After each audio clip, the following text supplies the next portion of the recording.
Nouveau projet de résolution à l'ordre du jour de l'Assemblée générale des Nations unies sur Gaza ce soir. Ce texte exige un cessez-le-feu immédiat, inconditionnel et permanent dans le territoire palestinien. Il demande aussi la libération des otages détenus par le Hamas, le retour des prisonniers palestiniens et le retrait total des forces israéliennes de la bande de Gaza.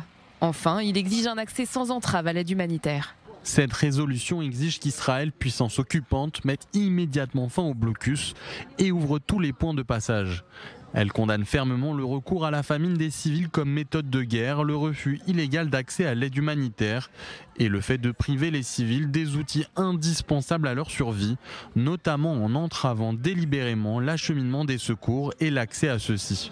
Des accusations qui ont indigné l'ambassadeur d'Israël aux Nations Unies. Dans une lettre adressée aux membres de l'ONU, Danny Danon qualifie ces déclarations de fausses et diffamatoires. Selon des diplomates, les 193 membres de l'Assemblée générale sont susceptibles d'adopter massivement la proposition, malgré une forte pression d'Israël sur plusieurs pays pour qu'il ne participe pas à ce qu'il a appelé une mascarade politiquement motivée et contre-productive. L'examen de cette résolution intervient une semaine après un veto des États-Unis sur un projet similaire au Conseil de sécurité, arguant que cela saperait les efforts déployés par les États-Unis pour négocier un cessez-le-feu.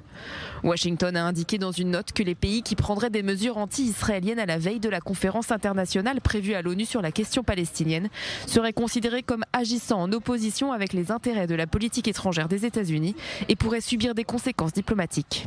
Les résolutions de l'Assemblée générale ne sont pas contraignantes, mais elles ont du poids puisqu'elles reflètent l'opinion mondiale sur la guerre en cours.